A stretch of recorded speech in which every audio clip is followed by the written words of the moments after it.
We have here Japanese Ashigaru armor. It's not to get mistaken with a samurai armor, it's actually just a foot soldier's armor. This was given to me as a gift from a friend of mine, just to celebrate and to congratulate me for my new business venture at my restaurant. As you can see, it has gone through the test of time. It actually is from the 1500s and 1600s. Of course, it's gone through battle, and of course, it does have its damages from all the batteries it has gone through. One thing about samurais is they always carry many different types of katanas as the weapon they use. What we have here is a Waki Sashi blade, in other words, the short version of a katana blade. And this is what the foot soldier also carried along with them. As you can see, it is extremely sharp. Samurais were abolished in the 1800s. As a result, the manufacturing of all katanas was also abolished as well. So naturally, it went to a production of Japanese knives, which everybody is famously known for right now. Japanese katanas and Japanese sushi knives have the same production methodology. Usually, to know if the knife is sharp enough, most chefs usually put their knife on their thumb right here. This is not something that you want to do at home, so this is something you have to be very careful with. If the knife could move like this on your nail, it means it's actually dull. If it doesn't move, it's sharp enough. Usually, most chefs in traditional Japan would never let anyone sharpen their own knives. They sharpen their own knives by themselves.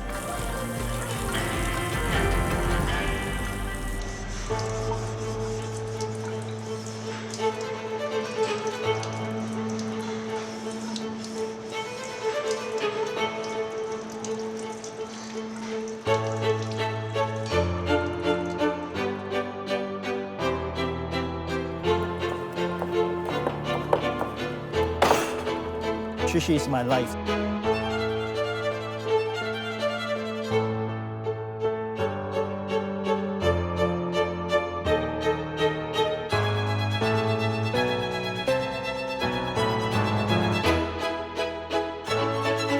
It's like a hair. It's cut in a way that actually resembles a snake. I'm very happy to share our food culture to the rest of the world.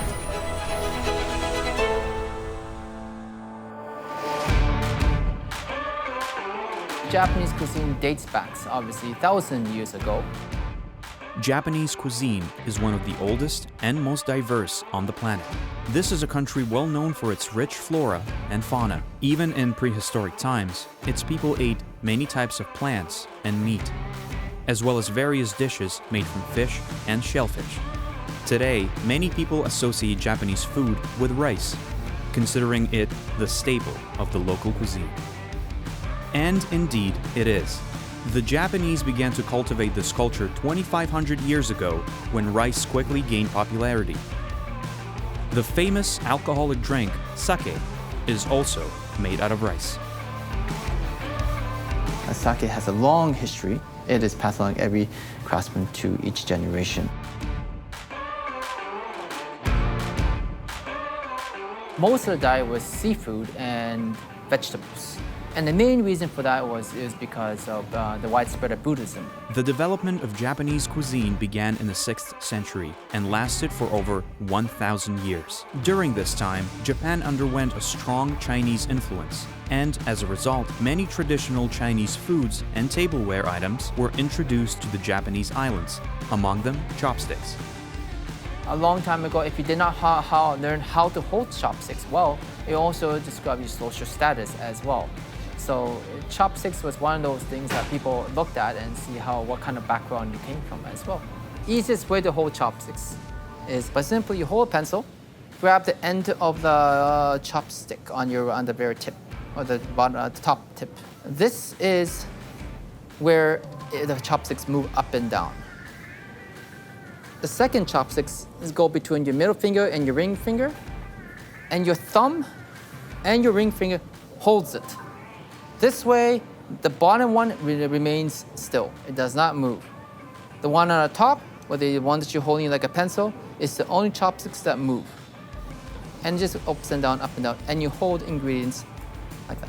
Once you get a sense of learning how to use chopsticks, you cannot unlearn how to hold it.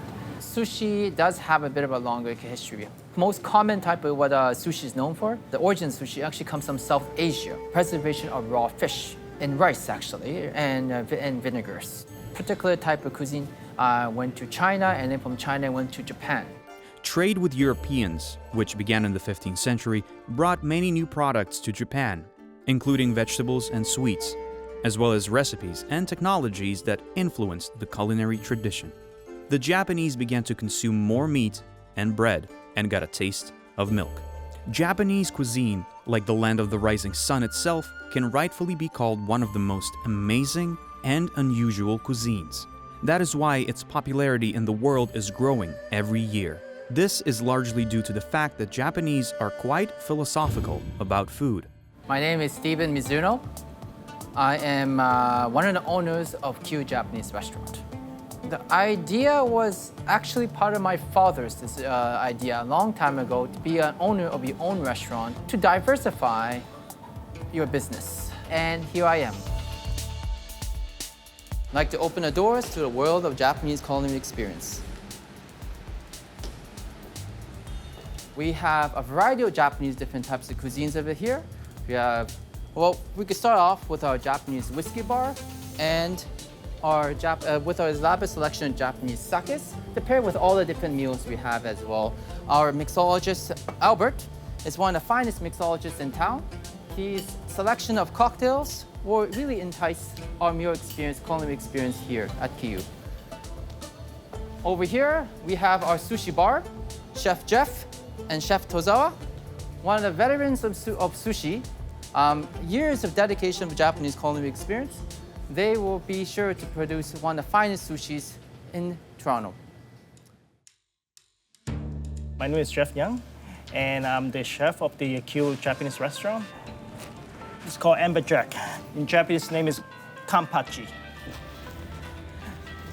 This type of fish, you cannot do a traditional way to take off the scale. So I have to use the knife piece by piece. Sushi is my life, so I've been working like over 25 years. I don't remember the exactly year, but for sure over 25 years. When I started it, it's a summer job. And then after I turned out, I really like it. Here's the scale here. I'm gonna clean the fish, and I'm gonna be moved over to chop.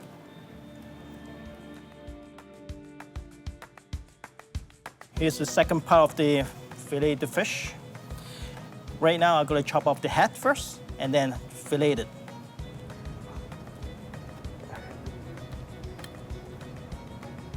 I have to cut around the neck, which is in Japanese we call kama. There you go. Just cut off the head. Second, I'm gonna chop off the tail. Now I'm starting fillet the fish. It's the hardest part is the bone.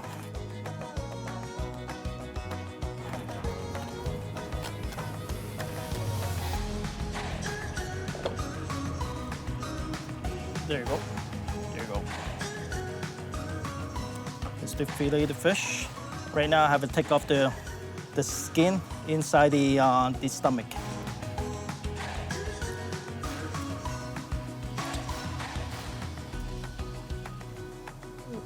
Need to be very gentle.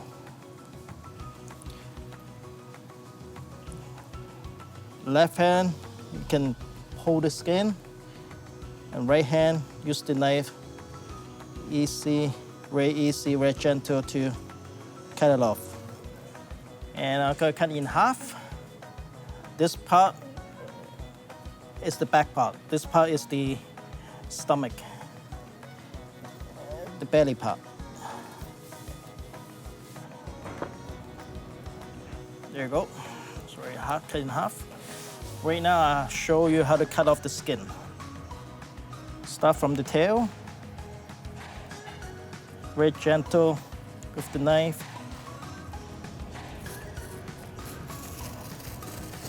one shot. Here's the skin.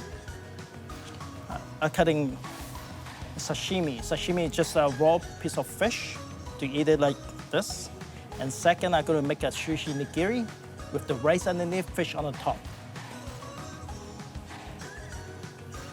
This kind of fish, you cannot cut it in very thick because it's not tasty, kind of chewy.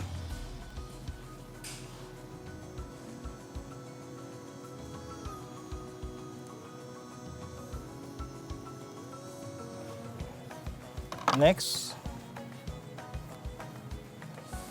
I'm gonna make a sushi nigiri.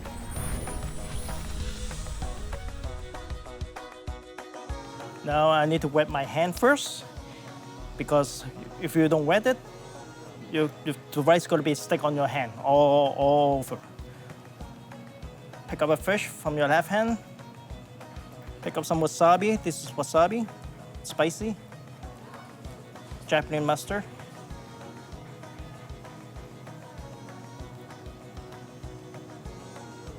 Here's the nigiri, sushi. Rice underneath and fish on the top. And there's a taste come with the fish, gonna be very combined, it's very tasty. You can taste the fish is very fresh. Nigiri sushi.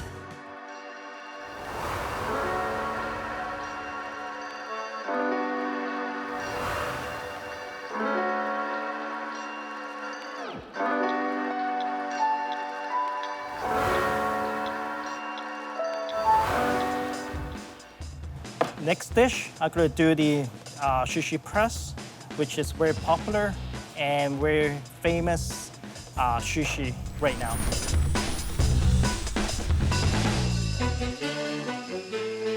Right now, I'm doing salmon press. Here's the salmon filleted. Put it inside. Pick up some rice. Put it inside.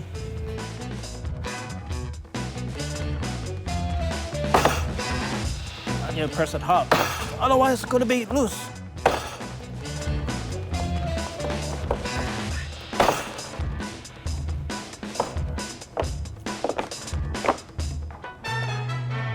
There you go. I'm gonna cut in 6 pieces.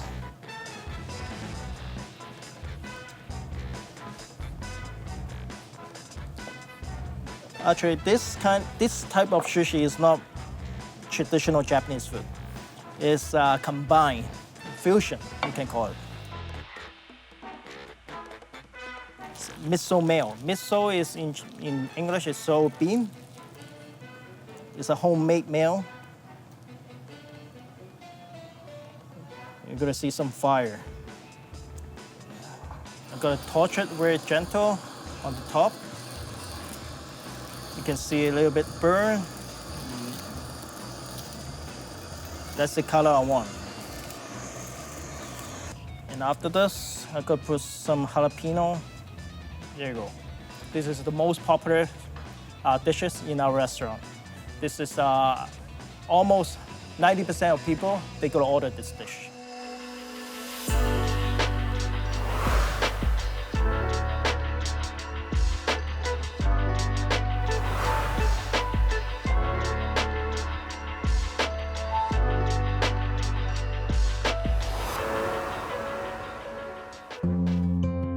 Move on to the next dish. The dish is called Toro Maki. Toros mean the fattiest. So I'm using the tuna, the fattiest part, and the lean part to make a maki. Makis mean raw. First is the nori, the seaweed. Put the rice on top of the seaweed, spread it out. I'm gonna flip it over, so the rice is gonna be under. Here's some ingredients. Cucumber, this is called pickled radish. This is a Japanese way, pickled radish called taikon. Everything inside. Gonna roll over.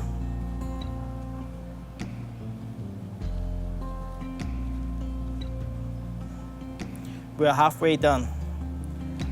8 pieces of tuna, put it on top.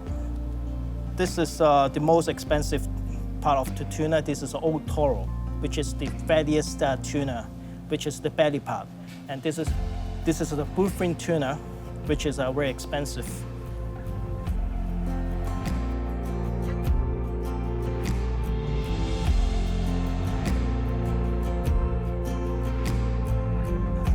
The story about this dish is I created.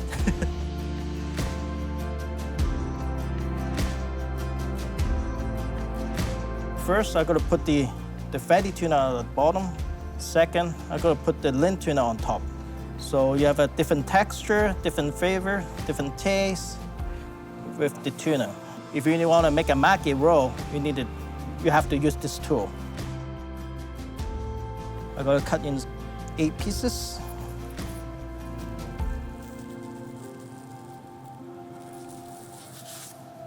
Bring out dish.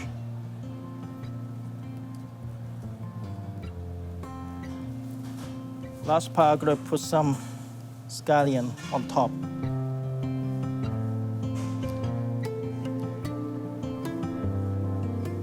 This is called Toro uramaki.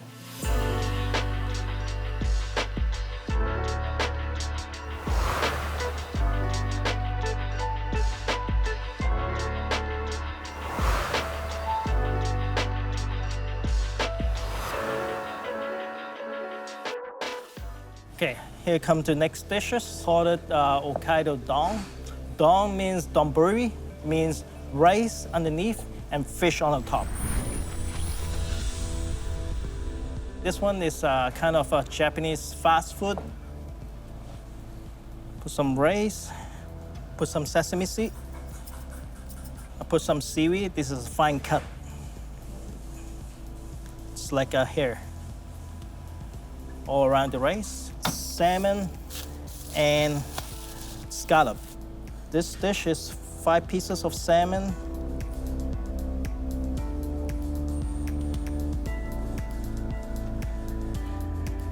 Japanese scallop.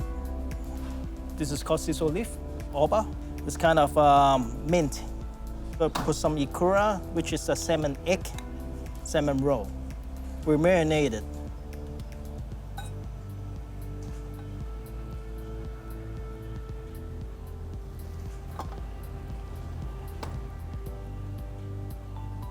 There you go.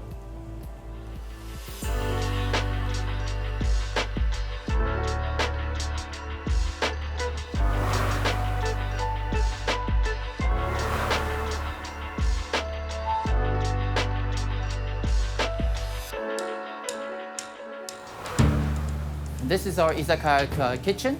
This is where all the small tapas are made, meant to be shared with all of our other dining experience and enjoy together.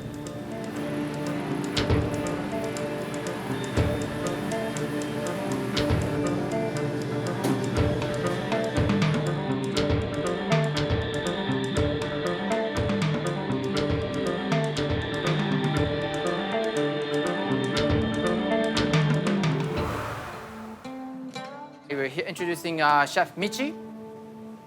Over 36 years of experience as a Japanese chef. And he'll be preparing to us beef gyukatsu. And here we have baked Japanese oysters. It's actually from Fanny Bay, topped with cheese, Japanese mayonnaise, and cod roe. And the last thing we'll be cooking is Anago tempura, in other words, conger seawater eel tempura. So we're starting off with strip loin beef gyukatsu.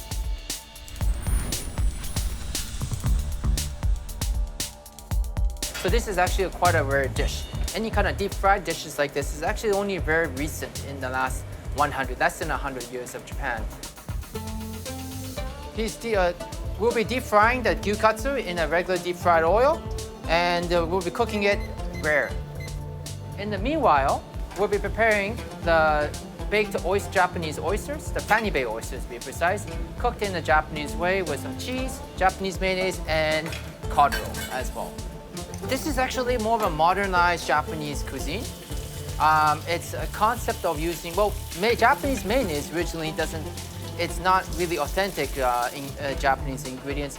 It's a modification of a Western ingredient, as it is mayonnaise, But Japanese mayonnaise, they would use pure egg yolk and rice vinegar as a seasoning, as opposed to regular mayonnaise, they use egg whites and regular wheat vinegar as in the difference. As you can see, we also mix it up with cod roe, which is a nice salted cod roe mixture, which gives it a nice little texture and additional flavoring as well. We'll be cooking the Japanese baked oysters in the oven for 10 minutes.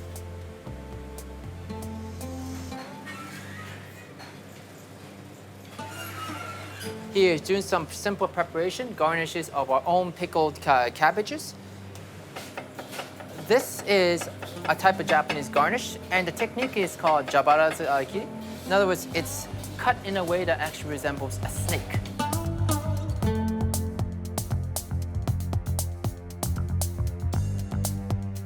Here we have the gyukatsu, about to be ready now. We have to let it rest for a minute. Usually Japanese garnishes, most commonly used is preserved bamboo leaves.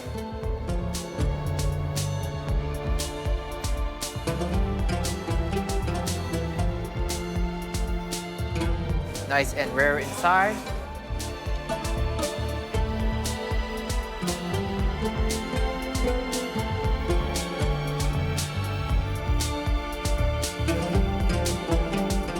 Our gyukatsu is now ready.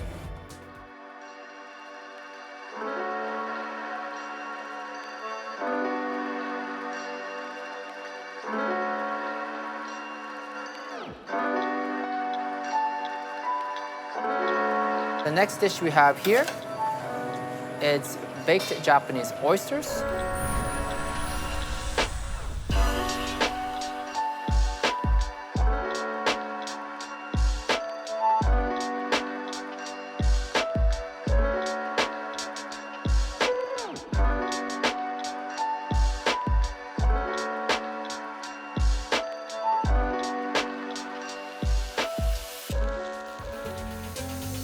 Our next dish is our Anago tempura, the English name commonly known as kongayu.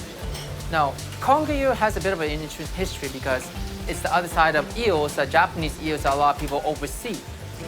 Tempura is one of the hardest dishes in Japanese cuisine. So it was still introduced in the last couple hundreds of years.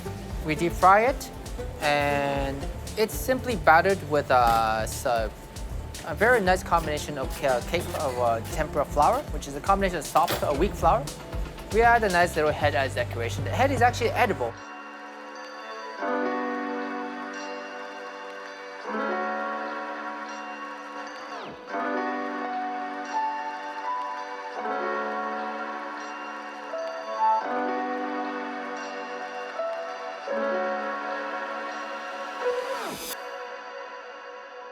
So my dreams are come true. My parents, my father have been very supportive of my dreams to create this Japanese restaurant. I'm so glad I could share the experience and the dreams with everybody.